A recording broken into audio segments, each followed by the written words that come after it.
The outer edge of the Xipherian galaxy was quiet, almost too quiet. The massive orbital stations glimmered against the blackness of space, their lights reflected in the millions of stars stretching endlessly in every direction. The Xipherians were a proud race, a species that had long conquered the boundaries of their star systems, mapping every planet and asteroid within their reach. They considered themselves the galaxy's dominant intelligence, unmatched in skill, technology, and wisdom. And yet, on this day, something unusual appeared on their long-range sensors. A fleet of ships unlike any they had catalogued before. Commander Xylar of the Xipherian patrol fleet was the first to notice. His ship, the Valkyr Sentinel, drifted at the edge of monitored space, scanning the surrounding stars for any sign of life. The sensors had picked up irregular signals, but nothing familiar. The readings were strange. Energy signatures that did not match any known spacecraft, and patterns of movement that seemed almost chaotic. Xylar frowned, leaning over the glowing display. "These readings, they are not consistent with any known species," he said, his voice calm but tense. "Bring the fleet to full alert. Prepare for possible engagement. We cannot underestimate what approaches." The other officers nodded, their usual confidence tinged with curiosity and unease. The Xipherians were skilled at predicting and analyzing other species, and yet these readings defied their expectations. The fleet gathered in formation, ships large and sleek, bristling with weaponry. Their sensors were scanning, but nothing in Xipherian history had prepared them for what was coming. Far beyond the Xipherian patrol, in a remote sector of the galaxy, a different scene was unfolding. Humans, known to some as the Deathworlders from Erebus Prime, were traveling across the stars. Their ships were rugged and utilitarian, built for endurance rather than elegance. Each vessel carried supplies for extreme environments, and every crew member had been trained to survive conditions that would have crushed most other species. Erebus Prime was a world of harsh deserts, toxic storms, and deadly creatures. From childhood, its people had learned that survival required ingenuity, courage, and relentless persistence. Captain Mira Solis stood on the bridge of the flagship Dauntless, her eyes scanning the starfield ahead. She had led many expeditions beyond the human territory, but this mission felt different. There was a purpose here beyond exploration. It was to challenge boundaries, to see what lay in the untouched corners of space. Her crew moved with precision, each action practiced and efficient. Every crew member knew that in unfamiliar space, mistakes could be fatal. "Sensors detect a large alien fleet ahead," reported Lieutenant Hayes, his tone steady. "No communication signals, unknown origin." Mira's expression didn't change. "Keep scanning. Maintain current course. Prepare for possible contact, but no aggression unless necessary. We observe first. Always." The human fleet advanced, and the Xipherians waited, growing impatient and increasingly confident that the newcomers were insignificant. From their perspective, these ships were primitive. They were bulky, slow, and unrefined. The aliens expected fear, hesitation, or some form of immediate surrender. Instead, they saw human ships glide into their formation with calm determination. Xylar decided to send a single communication. His voice carried over the secure channels. "This is Commander Xylar of the Xipherian fleet. Identify yourselves and state your purpose in our space." The human response was polite, clear, and deliberate. "This is Captain Mira Solis of the human fleet Dauntless. We explore. We seek knowledge and safe passage. We mean no harm unless provoked." The Xipherians studied the response, puzzled. The language, while translated, revealed confidence, almost arrogance. They had expected fear. They had expected submission. Instead, they encountered composure. Xylar's first thought was that humans were bluffing. Few species had the courage to speak to a Xipherian fleet without trembling. Yet the readings suggested that these ships were more than mere scavengers. They were well prepared, well equipped, and most importantly, the crew's survival instincts were exceptional. Xylar sent another query, probing their strength. The humans replied with calm certainty, detailing capabilities in exploration, survival, and limited defense systems. The Xipherians did not sense weakness, they sensed danger. The first test came unexpectedly. A minor skirmish with a rogue asteroid field provided the humans an advantage they had long trained for. While the Xipherians relied on shields and calculations, the humans adapted in real time. Small shuttlecraft moved with precision, using the gravitational pull of asteroids to slingshot around hazards. Larger ships altered their course instinctively, anticipating changes in terrain the Xipherians had not accounted for. Within hours, the humans had maneuvered through a field that would have damaged or destroyed many of the Xipherian vessels. Xylar could hardly believe what he was seeing. "They survive where others would perish," he murmured. "They adapt instantly. This is impossible." On board the Dauntless, Mira and her crew celebrated small victories quietly, acknowledging each member's skill. Every decision, every improvisation, had been critical. Survival was not luck, it was preparation, experience, and trust in each other. Night fell on Erebus Prime's distant solar system as the humans approached Xipherian space. For humans, the darkness was not frightening. It was simply another environment to navigate. For the Xipherians, the darkness of space suddenly felt unpredictable, full of uncertainty they were not accustomed to facing. The humans established orbit around a seemingly unremarkable planet at the edge of Xipherian control. Their sensors detected resources, potential threats, and environmental hazards. While the Xipherians watched from afar, they noted that the humans did not panic or hesitate. They moved with a confidence that suggested experience far beyond their numbers. Communication attempts continued. The Xipherians sent detailed questions about human technology, biology, and objectives. Captain Mira responded politely, never revealing more than necessary, yet answering every inquiry truthfully. She demonstrated human ingenuity through subtle acts analyzing alien tech quickly, proposing solutions to environmental hazards, and preparing her crew to survive the worst-case scenarios. By now, the Xipherians had begun informal discussions among themselves. Admiral Thyrax, a senior officer, voiced what many were thinking. "These humans, they are not what we expected. They are more resilient than our scouts predicted. We should reconsider our assumptions." Xylar nodded slowly, a mixture of awe and unease in his eyes. "We cannot underestimate them. Do not engage aggressively. Observe carefully. Learn what we can before making decisions. But they are different. Terrifyingly different." On the human side, the crew remained focused on their mission. There was no boast, no display of power. Survival, adaptation, and observation were their priorities.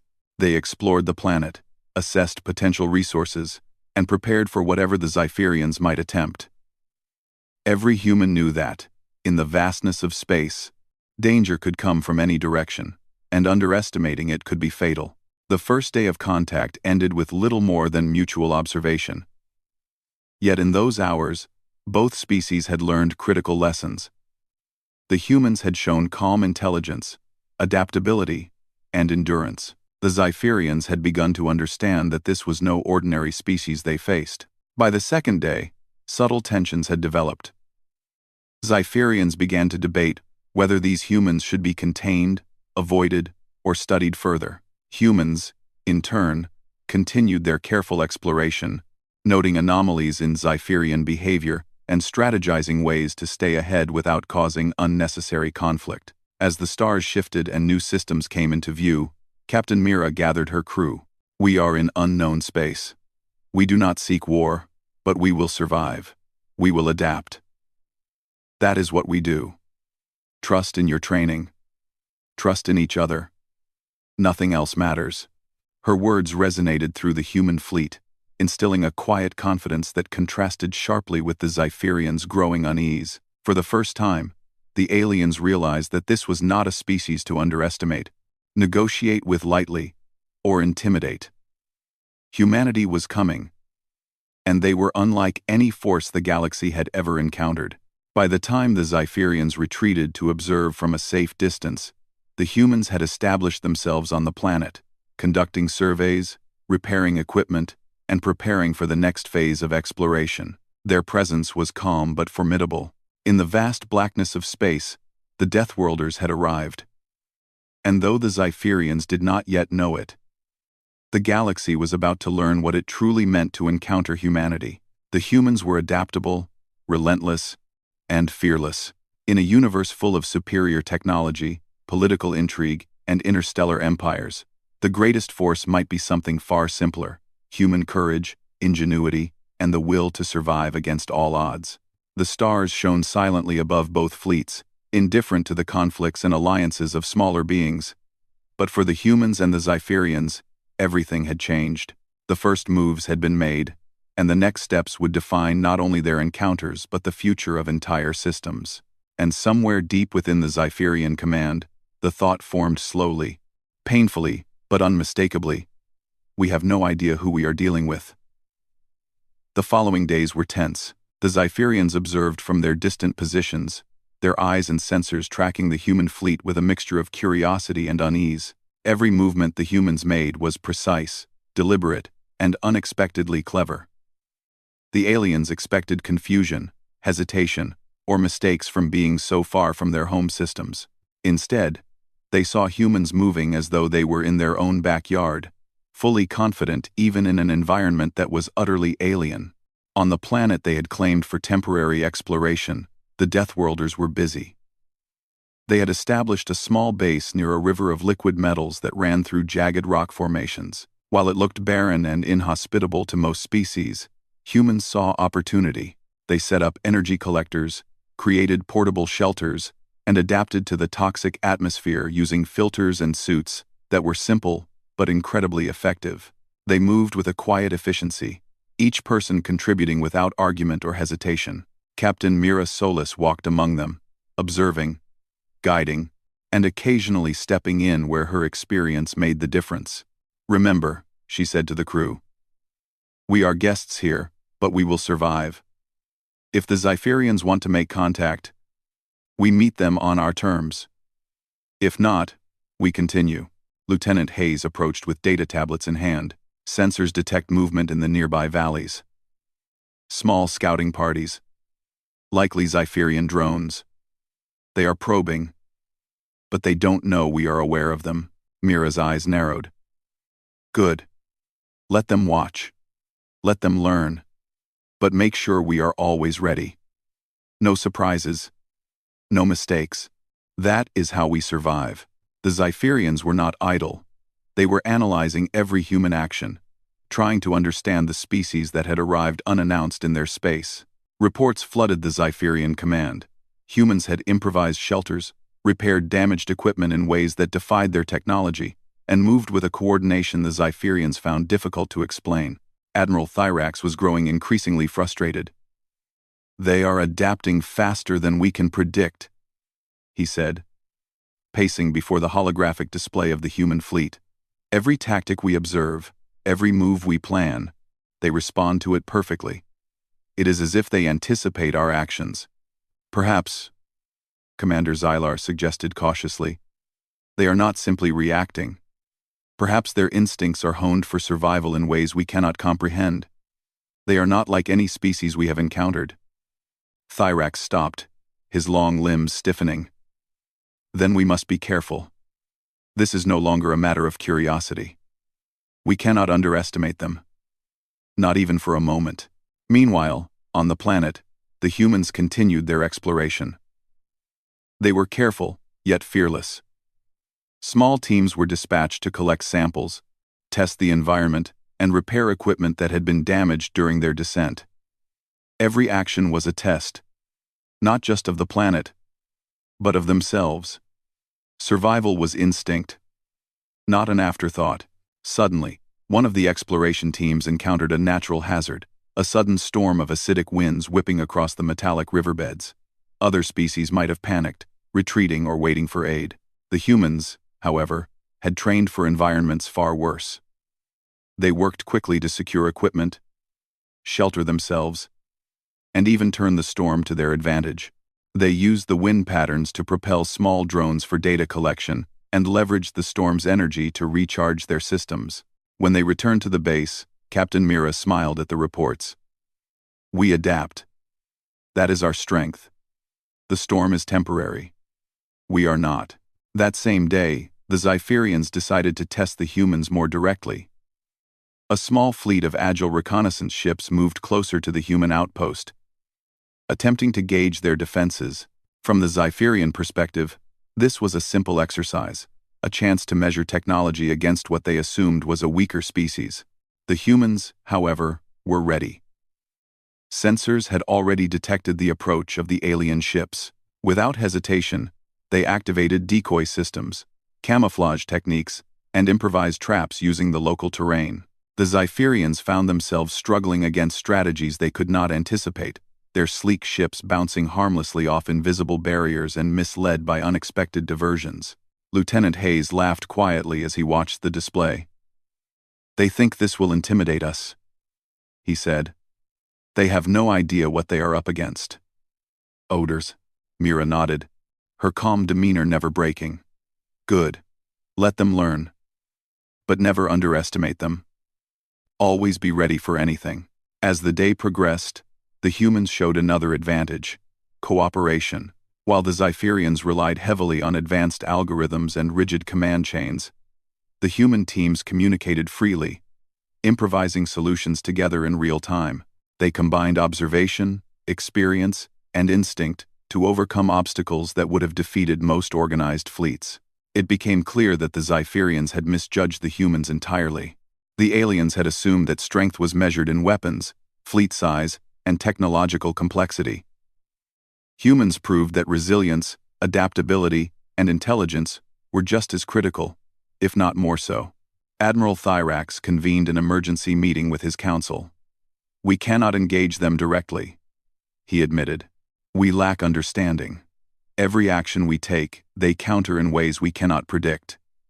They are unpredictable, dangerous." Commander Xylar agreed. "They survive where others fail. Their tactics are unconventional, yet effective. Perhaps it is time to reconsider our approach." But for the humans, this was just another day. They had explored alien technology, mapped hazardous terrain, and survived attacks without losing morale or efficiency. Captain Mira reviewed reports from all teams, noting not only the success of each mission but also small improvements in coordination and innovation. "Every challenge," she reminded them, "is an opportunity to get stronger. Every hazard is a lesson. That is what sets us apart."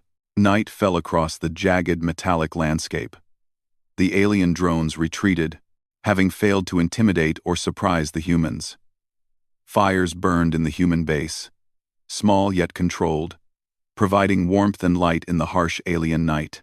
Crew members sat together, sharing meals, repairing equipment, and quietly discussing observations. They were disciplined, yet flexible, respectful of their environment, and mindful of their surroundings. In distant Xipherian orbit, the aliens watched these routines with growing unease. "They are organized, yet adaptive," said one analyst. "They respond to challenges as though expecting them. Nothing surprises them." Admiral Thyrax was silent for a long moment, staring at the holographic display of the human base.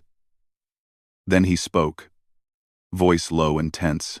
"This species, they may not be our enemies, but they are not to be underestimated. If we continue to watch, we may learn from them. But if we act too soon, we risk disaster. They are Deathworlders, survivors, predators, in their own right." The humans did not know the exact words the Xipherians were using to describe them, but they felt the observation. Sensors picked up the distant movements of alien ships. Captain Mira studied the displays, making notes. "They are cautious," she said. "We will respect that. But we must continue our mission. Learn. Survive. Adapt. That is all we need." In the following days, the humans began to expand their reach. They mapped safe paths through dangerous terrain, harnessed natural energy sources, and established small outposts that were almost invisible to alien sensors. Every step was deliberate, every move calculated to ensure survival and efficiency. One morning, a scouting party returned with news of alien patrols attempting to cut off potential supply lines. Captain Mira studied the report carefully. "We expected this," she said. "They test us because they do not understand us yet. Let them learn. We will show them that survival is not about fear, it is about courage, intelligence, and adaptability." That day, the humans set up a series of environmental traps, using terrain, gravity, and energy fields to mislead the alien ships. When the Xipherians engaged, expecting easy targets, they found themselves navigating an obstacle course that neutralized their technological advantage. Every ship that tried to approach was either misdirected, delayed, or forced to retreat. Admiral Thyrax watched from his command bridge, expression grim. "They are teaching us a lesson," he muttered. "Every encounter is a test we are losing. These humans, they survive because they must, because nothing can break them." Captain Mira observed her crew. "Adaptation," she said softly, almost to herself. "That is what makes us strong. Every challenge we face is just another opportunity to survive and improve. We do not rely on weapons alone.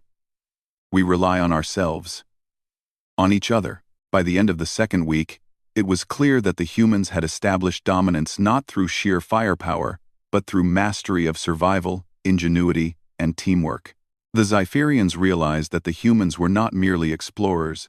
They were a force shaped by extreme adversity, capable of thriving where others would fail. For the first time, the aliens began to feel something they had rarely experienced: respect, mixed with apprehension. They had assumed humans would be easily contained, easy to manipulate, or simple to ignore.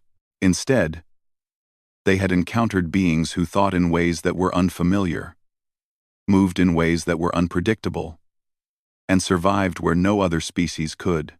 And for the humans, the lesson was simple.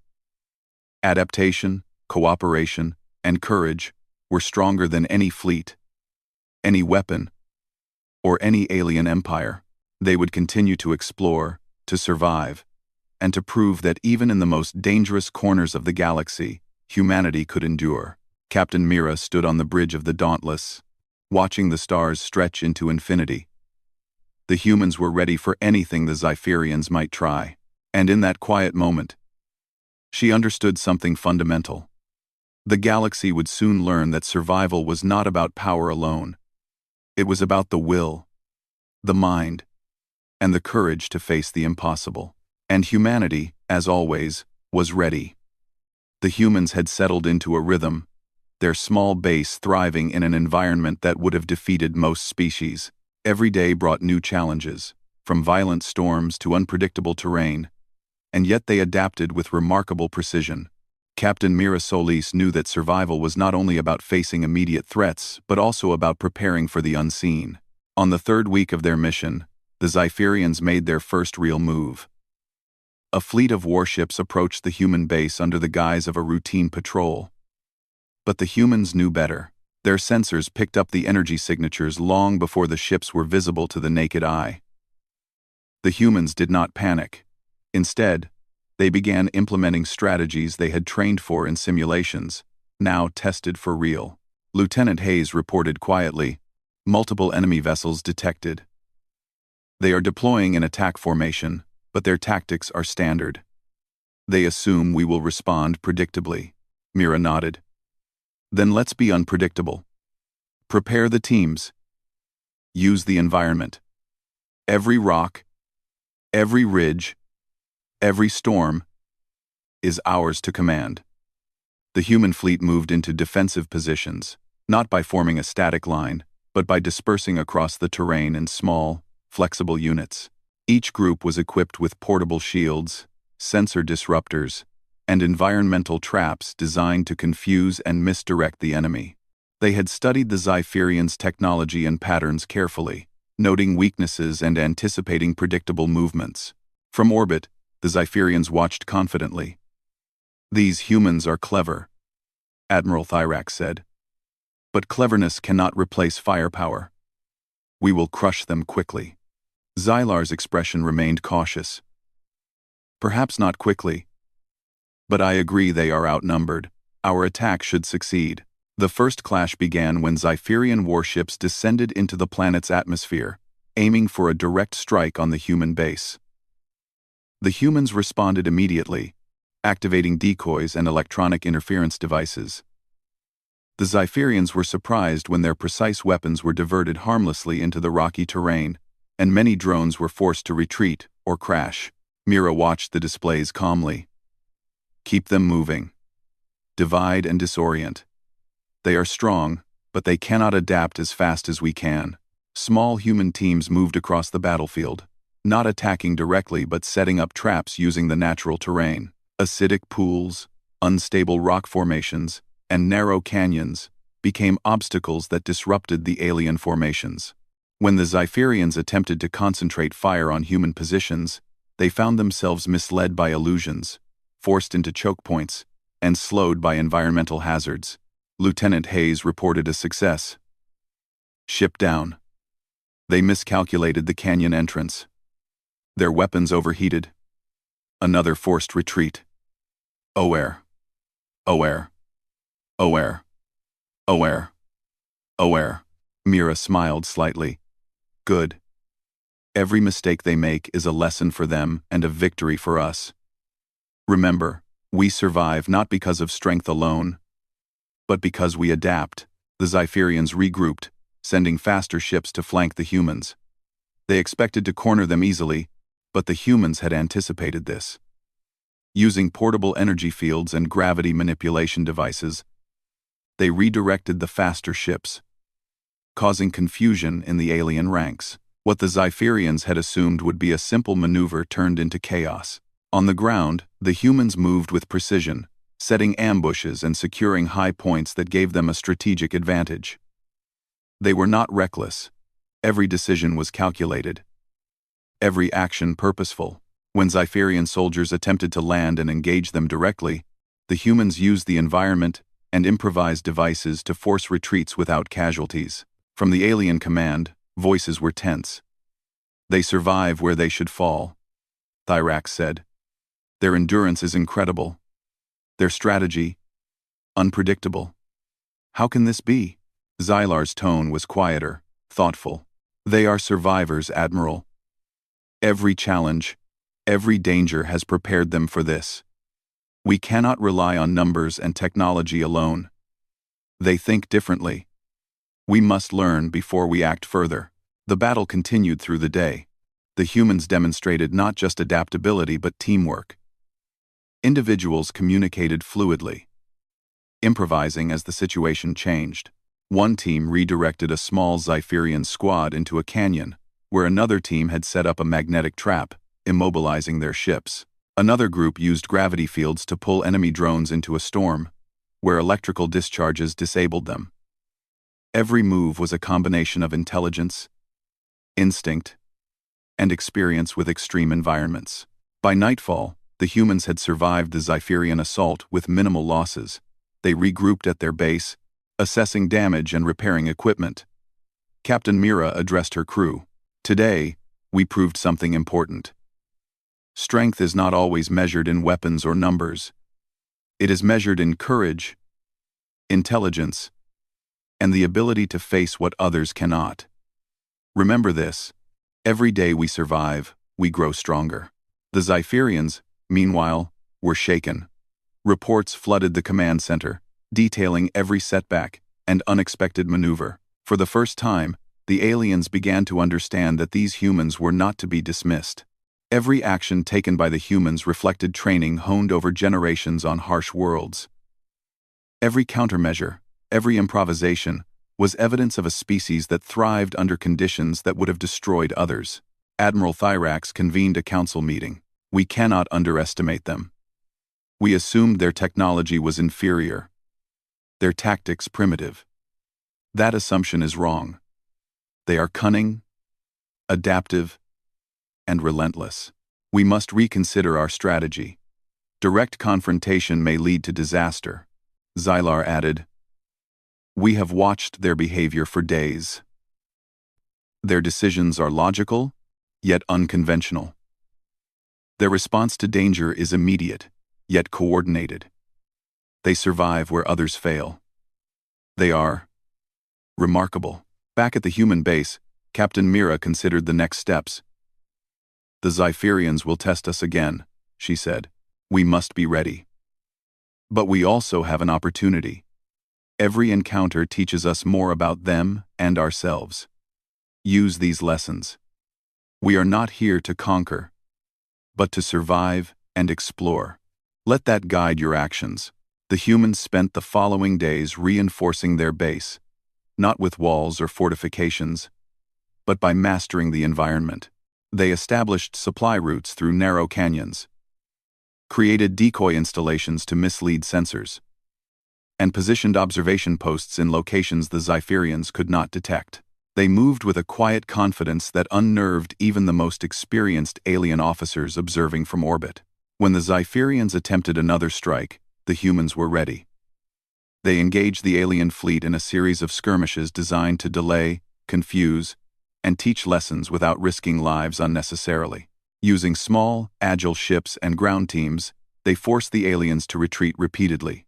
The Zypherians began to realize that brute force was useless against a species that could survive, adapt, and turn every hazard into an advantage. During one encounter, a human engineer named Leela Kwan devised a clever strategy. She used energy-reflecting panels and local magnetic fields to create illusions of multiple human squads in areas where none existed. The Zypherians, misled by these illusions, deployed their ships in ways that exposed them to traps set by other human teams. One by one, their drones were disabled or forced to retreat, leaving the humans completely unscathed. Captain Mira watched the operation from the command bridge, calm and focused. Improvise when needed, adapt to survive, and never hesitate. We do not fight recklessly, but we fight smart. That is what separates us from them. The aliens, meanwhile, began to fear what they could not control. Reports from the field described humans surviving falls, storms, and environmental hazards that should have ended lives. They used terrain, gravity, and weather as tools, turning every natural threat into a tactical advantage. Zypherian commanders struggled to adapt, realizing that the humans' advantage was not in numbers or technology, but in resilience, creativity, and courage. As the battle for dominance on the planet continued, the humans demonstrated another critical strength: ethics and restraint. They avoided unnecessary violence, focusing instead on neutralizing threats and maintaining their survival. This approach puzzled the Zypherians, who had assumed that any species capable of defending themselves would exploit every opportunity for destruction. Humanity was proving that strength could be combined with morality, intelligence, and strategy. By the end of the week, the Zypherians withdrew to orbit, reassessing their approach. They had learned a hard lesson. Humans were not to be underestimated. Every confrontation, every engagement, had shown that this species could survive against overwhelming odds, not through luck or brute force, but through adaptability, cooperation, and unyielding courage. On the human side, Captain Mira addressed her crew once more. We have survived our first real test. We have learned from it, adapted, and grown stronger. That is the way of the Deathworlders. Remember what you have accomplished, and remember what we can achieve when we work together. We are explorers, survivors, and humans. That is enough to face anything the galaxy can throw at us. Night fell over the jagged terrain, and the humans gathered in small groups to rest, share stories, and discuss lessons learned. They had faced danger directly, survived, and emerged stronger. Every challenge they encountered was an opportunity to demonstrate what humanity could achieve when facing impossible odds. And somewhere in orbit, the Zypherians began to whisper among themselves a new understanding. Humanity was not just another species in the galaxy. They were different. They were survivors, fighters, and learners. They were unpredictable. They were relentless. The Deathworlders had proven themselves in the first real confrontation, and the galaxy was beginning to take notice. The humans had arrived, not with dominance, but with endurance, intelligence, and courage. And the Xipherians, along with anyone who watched the unfolding events, realized that this species might redefine what it meant to survive in the galaxy. Captain Mira stood on the bridge of the Dauntless, watching the stars stretch into infinity. The humans were ready for anything the Xipherians or the galaxy might present next. Their strength was not only in skill or technology, but in the human spirit, a combination of resilience, courage, and unbreakable will. The first clash had ended, but the story was far from over. Humanity had shown the galaxy that it could face the impossible and endure. And with every day, every challenge, and every victory, they would continue to prove that they were a force unlike any other, a force to be respected, feared, and admired. The battle had ended, but the echoes of it remained in every corner of the Xipherian galaxy. Reports of human ingenuity, endurance, and adaptability had spread quickly. The Deathworlders had survived where others would have failed, and their reputation was growing faster than anyone had expected. On Erebus Prime, Captain Mira Solis and her crew took a moment to reflect. Their base had survived attacks, adapted to the harsh environment, and maintained its operations without loss of life. The humans were cautious, but their success had been undeniable. Every crew member understood that their achievements were not the result of luck. They were the product of preparation, intelligence, and unity. Lieutenant Hayes spoke as he observed the repaired drones scanning the terrain. "We've done more than survive. They've seen what we can do. They'll think twice before underestimating us again." Mira nodded. "Yes, and they should. But we have more to do. This is not about proving ourselves to them. It is about understanding, exploring, and ensuring that no challenge is beyond our reach." The Xipherians, meanwhile, convened an emergency council. Admiral Thyrax spoke first, his tone subdued. "We have underestimated them for too long. They are not simply survivors, they are masters of adaptation. Their methods are unlike anything we have faced. We must approach them with respect, or risk losing more than pride." Commander Xylar added, "We have seen what they can do. They think differently, act differently, survive differently. They are remarkable. We must acknowledge their capabilities and consider cooperation, rather than confrontation." Word of humanity's abilities began to reach other species in nearby systems. Minor civilizations that had once feared Xipherian domination now whispered about the humans, the Deathworlders who had arrived unannounced and survived the impossible. Alliances shifted subtly as species began to realize that the humans were not a threat to be ignored, but a force to be respected. Back on the planet, the humans began expanding their operations. They did not conquer, nor did they show aggression. They explored new regions, collected valuable data, and established communication arrays that would later prove critical for diplomacy and trade. Every action was deliberate, careful, and focused on survival and growth. Captain Mira watched as a team returned from mapping a dangerous canyon system. "Any issues?" she asked. Lieutenant Hayes shook his head. "No casualties, no major damage. We even discovered a new energy source that could power our base for months. The planet is harsh, but manageable." Mira smiled. "Exactly. This is what makes us strong. We take what the galaxy gives us, adapt, and thrive. That is our advantage." The Xipherians, observing from orbit, began to reconsider their previous approach. They had assumed humans could be dominated through technology, intimidation, and overwhelming force. Every assumption had been proven wrong. Humans were not only surviving, they were thriving under circumstances that should have destroyed them. Admiral Thyrax spoke to his advisors. "We must establish communication. We cannot continue to treat them as unknown threats. Their abilities, their resilience, their ethics, all suggest that they are worthy of our respect, perhaps even partnership." Commander Xylar nodded. "Agreed. But cautiously. We do not fully understand them yet. Any misstep could provoke a response we cannot control. Meanwhile, the humans were preparing for potential diplomacy without losing their advantage. They sent signals to the Xipherians, not as a gesture of submission, but as a sign of intelligence and willingness to communicate. The transmissions were clear, precise, and confident, showing that humans could engage with alien civilizations without fear, yet without compromise. The Xipherians responded, cautiously at first. A small delegation arrived on the planet. Their ships smaller and less threatening than those used in battle. Captain Mira met them personally, not with weapons drawn, but with observation, confidence, and clear intent. "Welcome," she said. "We do not seek war, only understanding. We adapt to survive.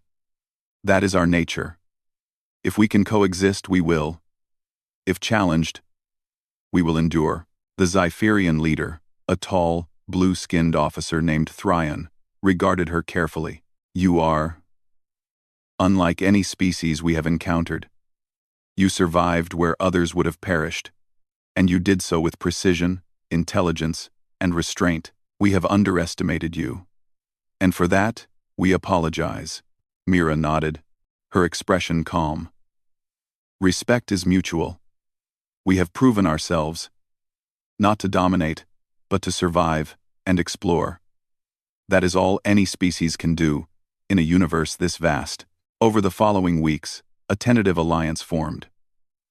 The Xipherians offered trade agreements, scientific exchanges, and cautious cooperation.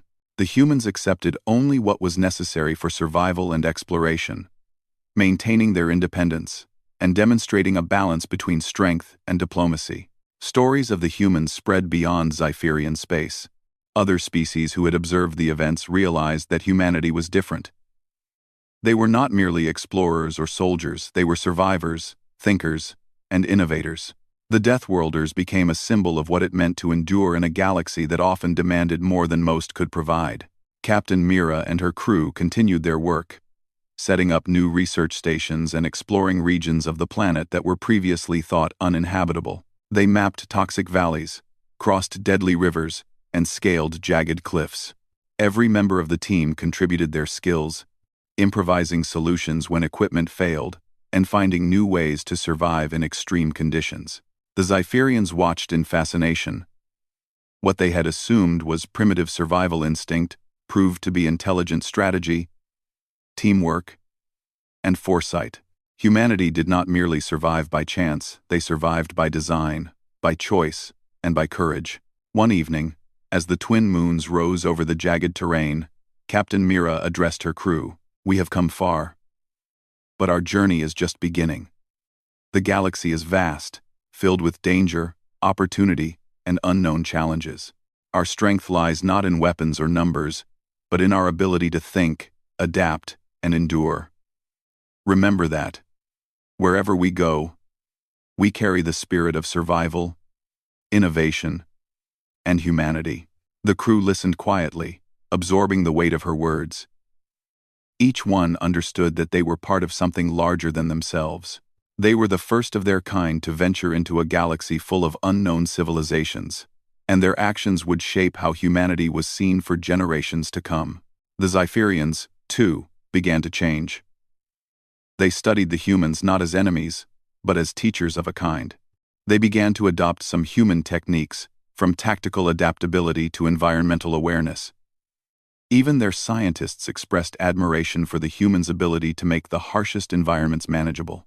Across the galaxy, other species took note. The humans were no longer just newcomers, they were an example of what determination, intelligence, and courage could achieve. Rumors spread of Deathworlders who survived storms, outsmarted advanced technology, and maintained honor and ethics in every encounter. The name of humanity became synonymous with endurance and ingenuity. Captain Mira looked at the starfield from the bridge of the Dauntless. The universe stretched endlessly before them, full of threats, opportunities, and unknown wonders. Humanity had survived its first major test in alien space, and the lesson was clear. The human spirit, guided by intelligence and courage, could overcome any obstacle. "Prepare the fleet for the next stage of exploration," she said to Lieutenant Hayes. "We continue forward, as we always have. Observe, adapt, survive. That is what we do." As humans expanded their reach, they encountered new worlds, new civilizations, and challenges that tested every skill they had developed. Yet no matter the danger, the Deathworlders endured. They were explorers, survivors, and pioneers. They faced the unknown not with fear, but with preparation, courage, and the confidence that comes from experience and unity. The Xipherians, once arrogant and overconfident, now regarded the humans with respect and caution. They recognized that this species had survived and thrived where countless others would have perished. Humanity had arrived in the galaxy not as conquerors, but as exemplars of endurance, intelligence, and moral strength. Over time, other civilizations approached the humans, seeking knowledge, alliance, or understanding. Humanity's reputation preceded them, and the lessons learned on the harsh world of Erebus Prime spread further than anyone could have predicted. The Deathworlders had arrived in the galaxy, not merely to explore, but to demonstrate that survival was not about power alone. It was about courage, ingenuity, and the unbreakable will to endure. In distant Xipherian orbit, Admiral Thyrax addressed his fleet. "We underestimated them. We assumed strength alone defined survival. But the humans have taught us that resilience, intelligence, and adaptability are just as powerful. They are a force to be respected, not feared, without reason. Observe them, learn from them, and remember that the universe is full of surprises." Captain Mira looked at the stars one last time before retiring to her quarters. Humanity had survived its first encounter, its first battle, and its first real test in a galaxy far larger and more dangerous than anyone could imagine. The humans had shown that they could face anything, adapt, and prevail. Their spirit, honed on the death world of Erebus Prime, had proven stronger than technology, numbers, or intimidation. And in that vast, silent universe, one fact became clear. Wherever humanity went, they would endure. They would survive. They would thrive, and the galaxy would never forget the arrival of the Deathworlders. The stars shone above, indifferent yet magnificent, bearing witness to the rise of a species that had learned to conquer, not through domination, but through courage, intelligence, and the unyielding will to survive. Humanity had arrived, and the galaxy would never be the same.